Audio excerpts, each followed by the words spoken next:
জিকির। এই দিনগুলিতে যে আমলগুলি করবেন সেগুলি আমি এখানে 10টি পয়েন্টে বয়ান করব, 10টি গুরুত্বপূর্ণ আমল। প্রথম যে আমল এবং সবচেয়ে বড় ফরজ আমল, সবচেয়ে বেশি প্রসিদ্ধ এবং বিশেষ খাস আমল জিকিরুল্লাহ বললাম, এই সময়ের জিকিরের কথা এসছে হাদিসে। কিন্তু এই সময়ের সবচেয়ে গুরুত্বপূর্ণ একটি ফরজ ইবাদত হচ্ছে হজ। এই হজ জিলহজ মাস ছাড়া অন্য কোনো মাসে হবে না। হজের মাস শুরু হয় সওয়াল থেকে, মানে হজের নিয়তে আপনি যেতে পারবেন। সওয়াল, জিলকাদ আর জিলহজের 10 দিন।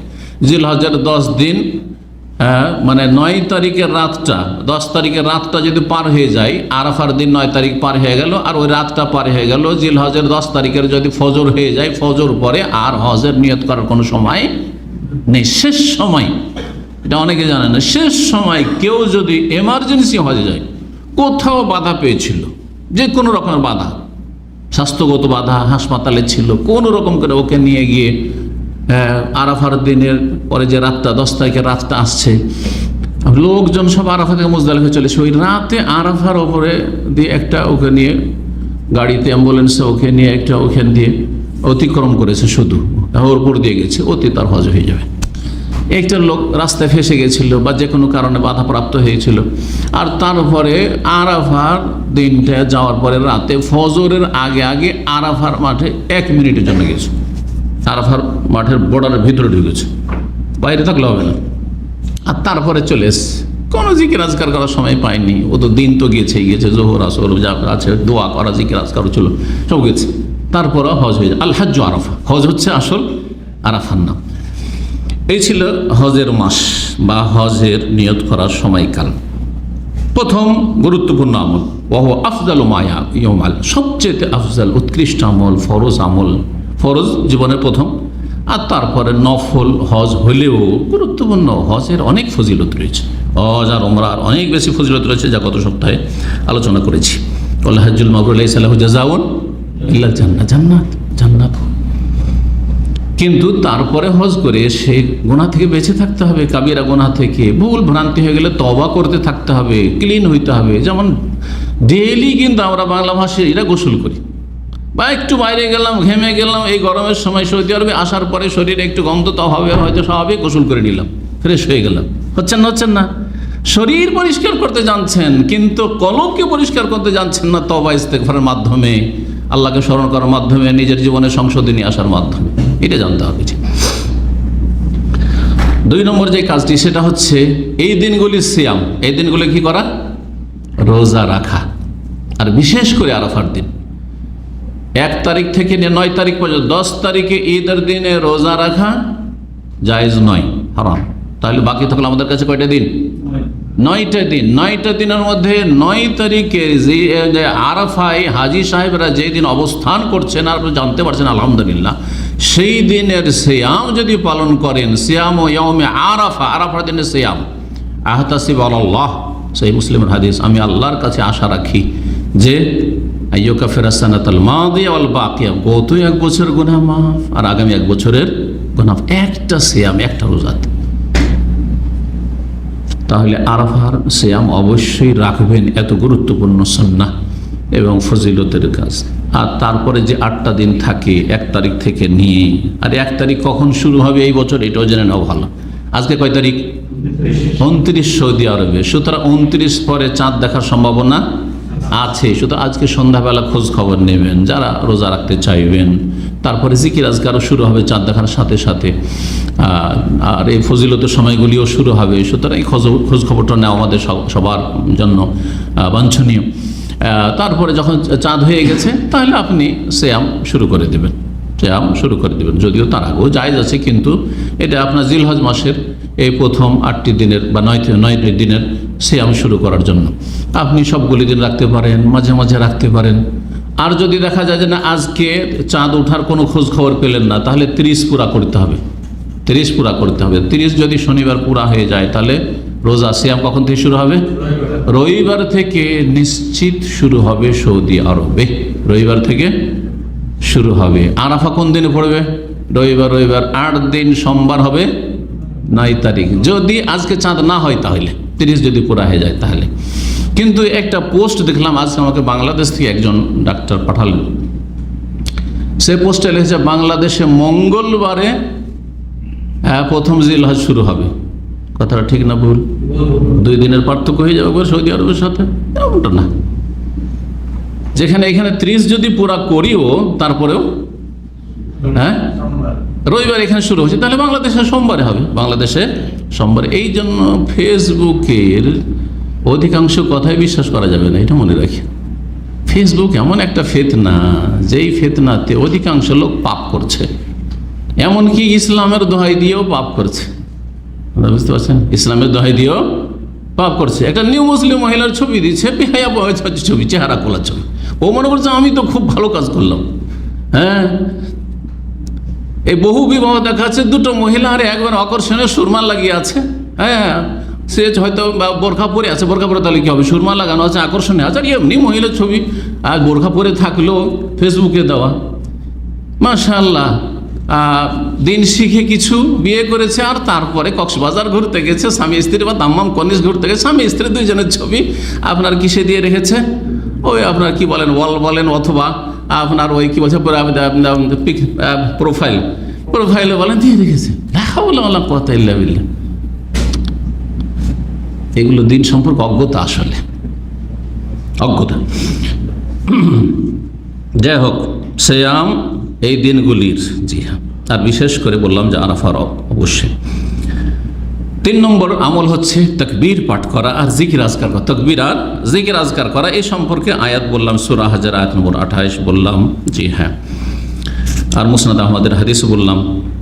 আর এই তাকবীর সম্পর্কে বলা হয়েছে, তাকবীর সাহাবায়ে কেরামরা লুকিয়ে লুকিয়ে পড়তেন না, বরং সাহাবায়ে কেরামদের সুন্নত হচ্ছে জোরে পড়া এই দিনগুলিতে তাকবীর।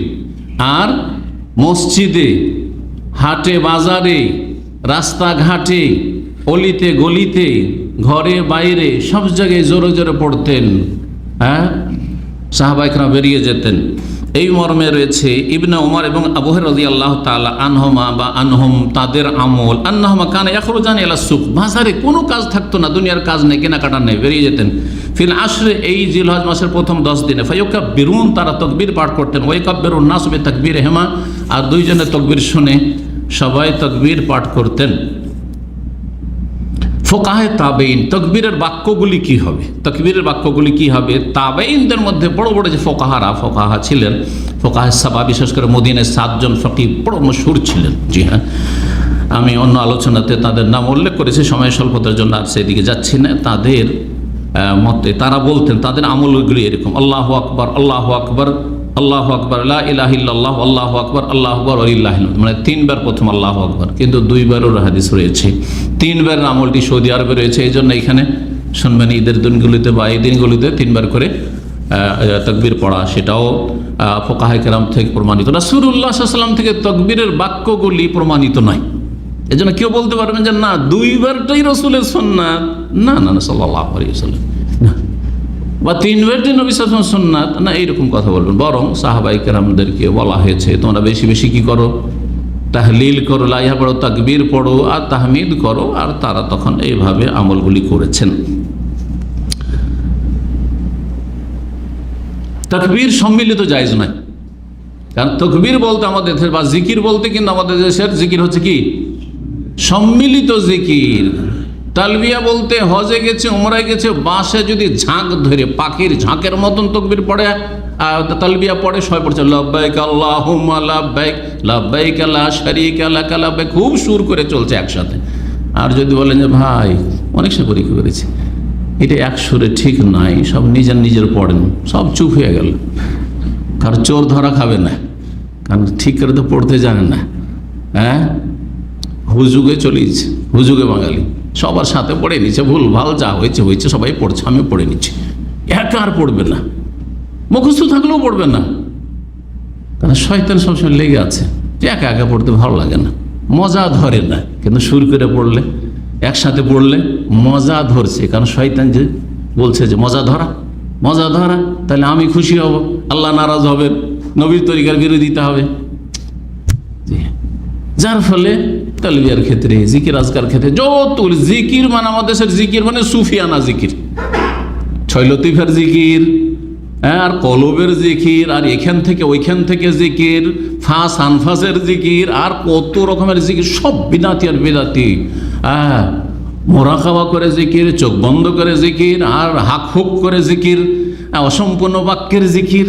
কিন্তু সুন্নতি জিকির নেই, সুন্নতি জিকির নেই, কোনো লাভ নেই, উল্টা জাহান্নামে যেতে হবে বেদাত করে। সুন্নতি জিকির একমাত্র কোরআন সুন্নাহর অনুসারী ভাইদের কাছে আছে। তাদেরকে বলবো যে জিকিরের ক্ষেত্রে আপনাদের উদাসীনতা, গাফিলতি, এটা অপছন্দনীয়। আপনারা যখন সুন্নতি জিকিরে বিশ্বাসী, তো সুন্নতি জিকিরটাকে জীবিত করেন, এর প্রচার প্রসার করেন, এবং বেশি বেশি জিকির আজকার হোক। বেদাতি জিকির করলেন না, এই গুমরাহির রাস্তা থেকে বাঁচলেন, আর সুন্নতি জিকিরও করলেন না, তো কোন ভালো কাজ করলেন? কোনো ভালো কাজ করলেন না। ওরা বেদাতি জিকির আজকার করে, আপনারা কোনো জিকির করেন না, তো লাভ হইল না। এটাই চাই শয়তান, যে তোর আগে জিকির করতে দেবো না, কারণ তোরা সহিহ আকীদার দাবিদার, আর ওর আগে বেদাতি জিকির আজকার করাবো। সবাই ঠিক আছিস, শয়তানকে খুশি করতে চান না? মোটেই না। সম্মিলিত জিকির করা সালাফ থেকে প্রমাণিত নয়, সুতরাং এটি বিদাত। যেমন সম্মিলিত দোয়া বিদাত, একজন দোয়া করবে আর বাকিরা আমিন আমিন বলবে মাহফিলের শেষে, ফরজ সালাতের শেষে, অথবা ইফতার পার্টিতে, অথবা জানাজার পরে। হ্যাঁ, ইমাম সাহেব দোয়া করেন, একটু মোনাজাত করেন, আমিন ইয়া রাব্বাল আলামিন শুরু করে দিল, আর সবাই কি বলছে না বলছে, আমরা শুধু আমিন আমিন। না না না, আপনার দোয়া আপনি করবেন, একা একা দোয়া করবেন, আপনার আরজি আল্লাহর সামনে আপনি পেশ করবেন। আপনার প্রয়োজন আলাদা, আমার প্রয়োজন আলাদা, আমার সমস্যা আলাদা, আপনার সমস্যা আলাদা। কী করে আমাকে দিয়ে দোয়া করি আপনাদের সবার কাজ হবে? সুতরাং এটা সুন্নত তরিকাও না, আর এটা যুক্তিসঙ্গত না। 4 নম্বর যে কাজটি করবেন সেটা হচ্ছে তওবা করবেন। তওবা হচ্ছে পরিষ্কার হওয়া, পরিষ্কার হওয়া, গুনাহ মুক্ত হওয়া, গুনাহর ওপর অনুশোচনা, গুনাহকে বন্ধ করে দেওয়া, এবং প্রতিজ্ঞা করা যার গুনাহ করব না, সমস্ত গুনাহ থেকে। যে কোনো সময় তওবার দরজা খোলা আছে, এবং তওবা করবেন। কিন্তু এই ফজিলতের সময়গুলিতে সবচেয়ে বেশি প্রিয় আমল আল্লাহর কাছে এই সময়গুলির। সুতরাং এই সময় তওবা করলে আপনার তওবার কোয়ালিটি অনেক ভালো হবে। এই সময় যদি তওবা করার তৌফিক না হয়, রমজান মাসেও তৌফিক হইল না, আর জিলহজের 10 দিনও তৌফিক হইল না, তো সংশোধনের তৌফিক কখন হবে? তাহলে ব্যর্থ আপনি আপনার জীবনে। সুতরাং এই সময়গুলিতে বেশি বেশি তওবা করবেন। 5 নম্বরে বেশি বেশি নেক আমল করবেন, বেশি বেশি নফল সালাত পড়ুন। আরে সারা বছর তাহাজ্জুদ পড়তে পারছেন না, এই সময় তাহাজ্জুদ পড়েন। সারা বছর সালাতুদ দুহা পড়তে পারছেন, ইশরাক পড়তে পারছেন না, এই সময় ইশরাক পড়েন। এমনি নফল সালাত পড়েন। সুন্নতগুলি অনেক সময় ছেড়ে দিচ্ছেন আপনি অবহেলা করে, কেন সুন্নাত ছাড়ছেন? সারা বছর যদি ব্যস্ততা থাকে না, এই দিনগুলিতে আমি সুন্নতগুলি যথাযথ 12 রাকাত 10 রাকাত সুন্নত নিয়মিত পড়ব। এই দিনগুলিতে আজানের আগে মসজিদে হাজির থাকবো, আজান একামতের মাঝখানে আমি এই দিনগুলিতে বসে দোয়া করব, জিকির আজকার করব। সাদাকা বেশি বেশি দান করা, সারা বছর দান খেরাত করছেন হয়তো, কিন্তু এই সময় বিশেষভাবে দান করেন। আমাদের সময় আসলে রমজান মাসে খুব দান খেরাত করে, কিন্তু জিলহজ মাসের 10 দিনে দান খেরাত করতে দেখা যায় না। অথচ এই দিনগুলির দান খেরাত অন্য সব সময়ের চাইতে বেশি শ্রেষ্ঠ। ইবনে সালাম তো এই কথাই বলেছেন যে নেক আমল আল্লাহর কাছে এই দিনের চাইতে অন্য দিনে প্রিয় হতে পারে না। তার মানে অন্য দিনের মধ্যে রমজান মাসে কেউ দান করলো, অন্য দিনগুলিতে দান করলো, সমস্ত দান খেরা, সমস্ত নেক আমলের চাইতে এই দিনের নেক আমল আল্লাহর কাছে বেশি প্রিয়, আল্লাহর কাছে বেশি মহত্বপূর্ণ। সুতরাং এই দিনগুলিতে দান খেরাত করবেন। মানুষের প্রয়োজন রয়েছে, কেউ কোরবানি দিতে পারেন না, আল্লাহ আপনাকে দিয়েছে, কোরবানি দেওয়ান না, দেন। গ্রামের গরিব দুঃখীদেরকে ওই শুধু একটু করে গোস্ত দেবেন কেন? অনেক মানুষ আছে যে আমি আমার কোরবানি দিয়ে, আমি আমার গরিব প্রতিবেশী আত্মীয়, আমার ভাই কোরবানি দিতে পারছেন না, আমার বোন কোরবানি দিতে পারছেন না, আমার খালা ফুফু কোরবানি দিতে পারছেন না, তাদের একটা করে কোরবানি, তারা খুশি হয়ে নিজের বাড়িতে একটা কোরবানি করুক, আমার বাড়ি থেকে কোরবানি গোস্ত নিয়ে যাবে শুধু কেন? এইরকমই কোরআন তেলাওয়াত করা, ভালো কাজের উপদেশ দেওয়া, অন্যায় কাজে বাধা দেওয়া, দিনের দাওয়াতের কাজ করা। সবসময় দাওয়াতের কাজ করছি, কিন্তু এই দিনের দাওয়াত সবচেয়ে উত্তম, কারণ আমলে সালে এই দিন আল্লাহর কাছে বেশি প্রিয়। 6 নম্বর যে আমল, এই দিনগুলিতে তাকবীরে মুতলাক পড়বেন। মুতলাক মানে কোনো সময়ের সাথে সম্পৃক্ত না, সহজ ভাষায় বুঝেন। মুতলাক আর মুকাইয়েদের ঝামেলা তো অনেকে ফেসে বুঝতেই পারেন না। মুতলাক মানে সবসময় তাকবীর পড়তে থাকে, যে কোনো সময়, সকাল বিকেল, সালাতের আগে পরে সবসময় পড়তে থাকেন, যে তাকবীরে মুতলাক। 1 তারিখ থেকে শুরু করে 13 তারিখ পর্যন্ত এটা চলতে থাকবে। জি হ্যাঁ। আর আরেকটি তকবীর মুকাইয়াদ, কিছু ফুকাহায়ে কেরামরা তকবীরকে 2 ভাগে ভাগ করেছেন, আর সৌদি আরবের উলামায়ে কেরামরা এটা কি বলছেন যে এটাই সুন্নতের কাছাকাছি। তকবীর মুকাইয়াদ মানে মুকাইয়াদ বে আদবারিস সালাওয়াত, ফরজ সালাতের সাথে সম্পৃক্ত, ফরজ সালাতের পরে তকবীর শুরু করবেন। এইটাও রয়েছে। এটা কখন এটা শুরু হবে? যারা হাজি নয় তাদের জন্য আরাফার ফজর থেকে শুরু হবে। আরাফার ফজর থেকে 13 তারিখ আসর পর্যন্ত, কারণ আসর পড়ার পরে এই তকবীরে মুকাইয়াদ পড়ে তারপরে তো সূর্য ডুবে যাবে, সূর্য ডুবলে তো মাগরিব, তাহলে আর সন্ধ্যা পর্যন্ত বলার কোনো প্রয়োজন নেই, কারণ এই তকবীরের সম্পর্ক কার সাথে? ফরজ সালাতের সাথে। তাহলে কয়দিনের তকবীর হইল যারা হাজি নন? আর আপনারা প্রায় হাজি নন এখন, আলহামদুলিল্লাহ, এবছরে তো হজে যেতে পারছেন না। তাহলে 9 তারিখ, 10, 11, 12, 13, 5 দিন তকবীরে মুকাইয়াদ। 5টা দিন, এই 13 দিনের মধ্যে 5 দিন হচ্ছে তকবীরে মুকাইয়াদ, মানে ফরজের পরে। ফরজের পরে আস্তাগফিরুল্লাহ আস্তাগফিরুল্লাহ আস্তাগফিরুল্লাহ আল্লাহুম্মা আনতা সামিউকা সালাম তাবারাকতা ইয়া যাল জালালি ওয়াল ইকরাম, এটা পড়ার পরে, তারপরে অন্য জিকিরগুলো পরে করেন আপনি। তারপর আল্লাহু আকবার, আল্লাহু আকবার, লা ইলাহা ইল্লাল্লাহ, আল্লাহু আকবার, আল্লাহু আকবার, লিল্লাহিল হামদ, এইভাবে জিকির আজকার যে আমলটা আলহামদুলিল্লাহ সৌদি আরবে আছে, এই আমলকে দেশে পাবেন না খুঁজে, এই জন্য দেশে চালু করতে হবে এই মৃত সুন্নতগুলিকে। আর হাজি সাহেবরা কখন শুরু করবে? হাজি সাহেবরা আরাফার দিন তো আরাফার ইবাদত বন্দেগীতে মশগুল থাকবে, তাহলে আরাফার দিন সকাল থেকে ওদেরকে বলা যাবে না। এই জন্য তারা শুরু করবে কুরবানির দিনে 10 তারিখে। 10 তারিখে তালবিয়া, তার আগে তাদের জন্য তালবিয়া কিন্তু উত্তম। তালবিয়া কখন বন্ধ করবে হাজিরা জানেন এই মাসলা? লাব্বাইক আল্লাহুম্মা লাব্বাইক শুরু করেছে এহরামের সাথে। আর 8 তারিখে যারা হচ্ছে তামাত্তু 8 তারিখে এহরাম করেছেন জোহরের আগে, সেই সময় শুরু করে যখন এহরাম বেঁধেছেন। আর শেষ করবেন কখন তালবিয়া? হ্যাঁ, একজন বলেন। আরাফাতে তালবিয়া পড়বেন না? আরাফাতে ফিরে মুজদালিফা সকালে আসেন তো লাব্বাইক আল্লাহুম্মা লাব্বাইক করে করে আসেন না? হজ করেছেন তারা? হ্যাঁ, তাহলে কখন স্টপ? আর তালবিয়া চলবে না, সুন্নতের খেলাফ।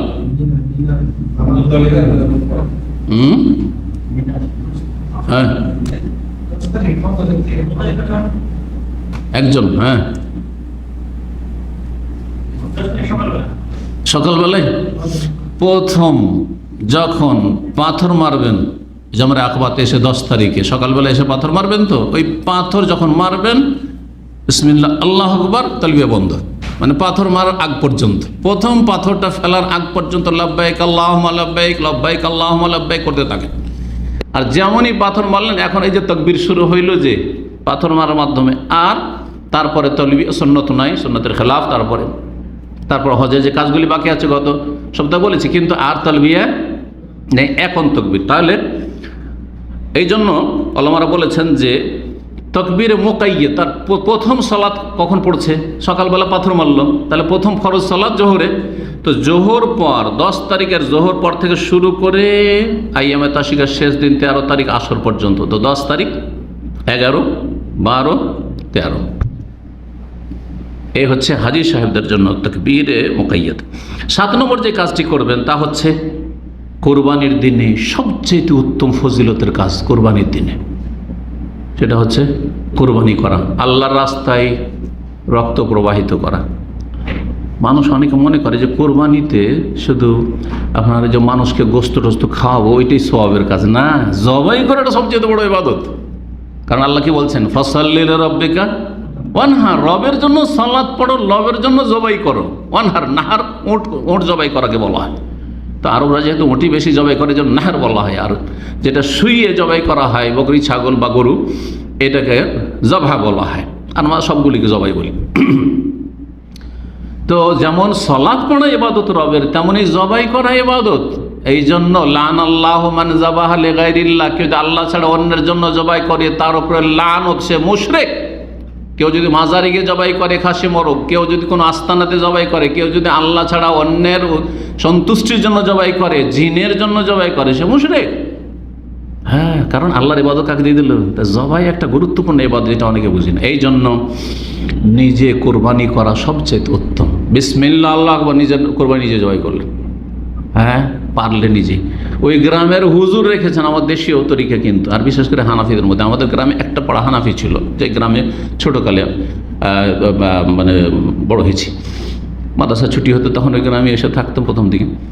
তারপরে তো কত জায়গায় থাকলাম, আল্লাহ কত জায়গায় রুজি রাখলো। তো ওখানে একটা বড় হানাফি ছিল, ওদের কেউ জবাই করবে না, একজন হুজুর লাগবে, না হলে কমপক্ষে একজন মাদ্রাসা পড়া লাগবে। এখন ওদের কোনো হুজুর টুজুর থাকে না, তখন আমার আব্বার কাছে চলে আসে। গ্রামের মধ্যে আমার আব্বা একটু আলহামদুলিল্লাহ আরবি পড়া মানুষ, তো ওনার কাছে এসে সব টেনে টেনে আগে নিজের জবাই করব তারপরে যাব, জবরদস্তি নিয়ে যাবে। আর না হইলে কোনো জায়গা থেকে অন্য গ্রাম থেকে হুজুর ধার করে নিয়ে আসবে, নিজে জবাই করবে না। ভুল এগুলো, আসলে নিজে জবাই করাটা ইবাদত, এটা বলে রাখবেন। মহিলার নামে যদি কোরবানি হয়, মহিলা মানে মহিলার নিজের জন্য আর কি, আল্লাহ সন্তুষ্টির জন্য, কিন্তু তাহলে মহিলা দাঁড়িয়ে দাঁড়িয়ে দেখবে, সেখানে গিয়ে কাছে না হলে জানালা দিয়ে দেখবে যে আমার কোরবানি হচ্ছে। এগুলো সুন্নাত জি কোরবানির ক্ষেত্রে, যা কোরবানি আলোচনা ইনশাআল্লাহ পরে আসবে। কোরবানি করা, রাসূলুল্লাহ আকামা রাসূলুল্লাহ বিল মাদিনাতে 10 সিনিন ইউদাহি, 10 বছর রাসূলুল্লাহ মদিনায় অবস্থান করেছেন, প্রতি বছর কোরবানি করেছেন। কোরবানি একটি গুরুত্বপূর্ণ ইবাদত। যারা হাজি নয় তাদের জন্য কোরবানি উযহিয়া, আর হাজিদের জন্য হাদি। হাজিদের জন্য কি? হজে তামাত্তু করান করলে হাদি, সেটা ওর নাম হাদি। 8 নম্বরের কাজ যেটা যারা কোরবানি দিতে ইচ্ছুক, তারা বাড়ির যে দায়িত্বশীল কোরবানিতে ইচ্ছুক, যারা অন্যান্য সদস্য আছে তারা তার আওতাভুক্ত নয়, তা হচ্ছে কোরবানি যখন দেওয়ার নিয়ত আছে, তাহলে চাঁদ উঠে গেলেই আর আপনি চুল কাটবেন না, কোনো পশম ফেলবেন না, নখ কাটবেন না, শরীর থেকে কোনো কিছু কেটে ফেলবেন না। আর দাড়ি কাটা সবসময় হারাম, দাড়ি কাটা সবসময় হারাম, শুধু এই দিনগুলিতে নয়। এই মর্মে সহিহ মুসলিম হাদিস উম্মে সালামা রাদিয়াল্লাহু তাআলা আনহা থেকে, ইযা রাআইতুম হিলাল জিলহিজ্জা, যখন জিলহিজ্জার তোমরা চাঁদ দেখে নেবে, আজকে সন্ধ্যাবেলা যদি চাঁদ দেখে নেন, ভালো করে শুনেন, তাহলে আর কাটতে পারবেন না। তাহলে সম্ভাবনা যখন আছে আজকে সন্ধ্যায় চাঁদ উঠে যাওয়ার, তো উচিত কি হবে? যাদের নখ বড় হয়ে আছে কি করবেন? নখ কেটে নেবেন। যাদের মোষ বড় হইতে যাচ্ছে, যে 8 দিন 10 দিন বেশি বড় হয়ে যাবে রে, তো একটু কেটে নি। কথা বোঝা গেছে না? হ্যাঁ, যাদের পশম ফেলেননি, নাভির নিচে যাদের বগলের বড় হয়ে আছে, এগুলো পরিষ্কার করে নেবেন। 40 দিনের বেশি যেতে দেবেন না, এই জন্য 40 দিনের বেশি পার হয়ে চলে যাবে। হ্যাঁ, পরিষ্কার করে নেন এখনই। জি, চুল কাটবেন এখনই, চুল কেটে নেন, এর মাঝখানে গিয়ে চুল কাটতে চলে গেলেন, অথচ কোরবানি আপনি দেবেন, কোরবানির নিয়ত আছে না, এটা গুনাহ। এর জন্য তওবা করতে হবে, কারণ রাসূল নিষেধ করেছেন, ওয়া আরাদা আহাদুকুম ইউদাহি, যদি ইচ্ছা থাকে কোরবানি দেওয়ার, যে যার কোরবানি দেওয়ার ইচ্ছা নেই, অসুবিধা নেই, কোরবানি আমার হবে না এবছর, অথবা আমার আব্বা কোরবানি দেবেন, আমি সরাসরি কোরবানি দিচ্ছি না, আমি কোরবানির মালিক না, ফালিয়ুমসিক আন শারিহি ওয়া আযফারিহি, চুল টুল পশম যেন না কাটে আর নখ না কাটে। অন্যের বাইরে ফালা ইয়াখুযু মিন শারিহি ওয়ালা মিন আযফারিহি, যেন চুল পশম এবং নখ থেকে হাত্তা ওদের কোরবানি করা পর্যন্ত। কোরবানি ঈদ পড়ে এসে অনেকে কাটা শুরু করে না, আগে কোরবানি করেন আর তারপরে এই চুল নখ কাটবেন। 9 নম্বর যে কাজটি, সেটা হচ্ছে ঈদের সালাত। 10 তারিখে ঈদের সালাত আদায় করবেন, যেটি বছরের একটি ফরজ ইবনে তাইমিয়া রাহিমাহুল্লাহর মতে। আর অন্য অধিকাংশ আইম্মায়ে কেরামগণ এটিকে সুন্নাতে মুআক্কাদা বলছেন। সুন্নাতে মুআক্কাদা, তবে পুরো উম্মতের উপর ফারজে কিফায়া, এটাও মনে রাখতে হয়। এই জন্য ফুকাহারা বলেছেন যে ফারজে কিফায়া। ফারজে কিফায়ার অর্থ এটাই, অর্থাৎ গোটা দেশে যদি ঈদ না হয় তো গোটা দেশের লোক গুনাহগার হবে না? আরে ঈদের সালাতই পড়লেন না দেশের লোকেরা, না, ঈদের সালাত অবশ্যই পড়তে হবে, কিন্তু ব্যক্তি পর্যায়ে আমার জন্য, আপনার জন্য সুন্নাতে মুআক্কাদা, এটা হচ্ছে জমহুর অধিকাংশ আইম্মায়ে কেরামদের মত। তবে যে মতটি ইবনে তাইমিয়া রাহিমাহুল্লাহর, ওইটি উপেক্ষা করার নাই, কারণ মহিলাদেরকেও রাসূলুল্লাহ সাল্লাল্লাহু আলাইহি ওয়াসাল্লাম ঈদের মাঠে যেতে বলেছেন, নিয়ে যেতে বলেছেন বের করে, আর তারপরে ঋতুবতীদেরকেও যেতে বলেছেন। ওয়াশহাদনাল খায়র ওয়া দাওয়াতুল মুসলিমিন, কল্যাণে খুতবা শুনবে, হাজির হবে, মুসলিমদের দুয়াতে শরিক হবে। ওয়াতাজিল্লাল মুসাল্লা, ঈদগাহ থেকে এক সাইডে বসবে ঋতুবতী মহিলা, তাদেরকেও নিয়ে যেতে বলে। তো কী জন্য নিয়ে যেতে বলে? সুন্নত কাজে। এই যুক্তিগুলি কিন্তু বা দলিলগুলি খুব শক্তিশালী। সুতরাং এই ঈদের সালাত ফরজ, প্রত্যেক বছর বাৎসরিক ফরজ। এটা আরও গুরুত্ব বেড়ে যায় প্রবাসীদের ক্ষেত্রে, কারণ প্রবাসীরা অনেকেই ঈদের রাতে আড্ডা মারে এদিক সেদিক, আর তারপরে রাত্রে হয়তো ঘুমায় না, 2টা-3টাতে ঘুমায়, ফজর উঠতে পারে না। অনেক লোক খোঁজখবর নিয়ে দেখবেন, অনেক লোক ঈদে উঠে না, ঘুমিয়ে থেকে যায়। ফজর তো গেল, যেটা কুফর। আর তারপরে বছরে একটা ফরজ গেল, বছরের ফরজ দুটো ঈদ, সাপ্তাহিক ফরজ সালাতুল জুমা, আর দৈনিক ফরজ 5 ওয়াক্ত সালাতের ক্ষেত্রে। এই মতটি খুব শক্তিশালী মত, সুতরাং এটাকে ফরজের মতো গুরুত্ব দিয়ে আদায় করবেন। হ্যাঁ, খুতবাতে হাজিরা হওয়া সুন্নাত, জুমার খুতবা কিন্তু ওয়াজিব, কিন্তু শোনা, বাকি ঈদের খুতবা সুন্নাত। যদি কারো প্রয়োজন থাকে আর চলে আসে জায়েজ আছে, কিন্তু তারপরও সেখানে বসা উচিত এবং অনেক ফজিলত আছে, সেগুলিতে বঞ্চিত না হওয়া উচিত। 10 নম্বর যেটা, সেটা দিয়ে এই পয়েন্টগুলো শেষ হবে। যে 10টি আমরা বলেছিলাম যে আল্লাহ রাব্বুল আলামিনের সন্তুষ্টিমূলক কাজ করবেন এবং আল্লাহর বেশি বেশি শুকর করবেন, শুকরিয়া আদায় করবেন যে আলহামদুলিল্লাহ আল্লাহ আমাকে কি তৌফিক দিলেন। হাজি সাহেবরা আল্লাহ হজ করার তৌফিক দিলেন, হ্যাঁ, ওমরা করার তৌফিক দিলেন। কোরবানি করলেন আপনি, কোরবানিকে আল্লাহ তৌফিক দিয়েছেন। আলহামদুলিল্লাহ আরাফা রোজা আল্লাহ রাখার তৌফিক দিয়েছেন। এর বেশি অতিরিক্ত যেগুলো করে জিকির আজকার আল্লাহ সুযোগ দিয়েছেন। এই মৌসুম এবাদতের আল্লাহ মৌসুম দিয়েছেন। এই মৌসুমটা যদি না পেতাম, তার আগে যদি মারা যেতাম, তাহলে তো এই নেকিগুলিতে বঞ্চিত হইতাম। যে আল্লাহ হায়াতে আল্লাহ বরকত দিয়েছেন, আল্লাহ যে সুস্থ রেখেছেন, সুস্থ না থাকলে তো রোজা রাখতে পারতাম না স্যাম। তো এই জন্য বলে তুকাব্বিরুল্লাহ আলা মা হাদাকুম ওয়া লাআল্লাকুম তাশকুরুন। কোরআনে আল্লাহ বলছেন, আল্লাহ যেহেতু তোমাদেরকে হেদায়েত করেছেন, সেজন্য আল্লাহর তাকবীর পাঠ করবে, জিকির আজকার করবে, আর কি করবে? লাআল্লাকুম তাশকুরুন, শুকরিয়া আদায় করবে। আল্লাহর শুকরিয়া অন্তর থেকে আদায় করতে হবে, কথার মাধ্যমে, কাজের মাধ্যমে আদায় করতে হবে।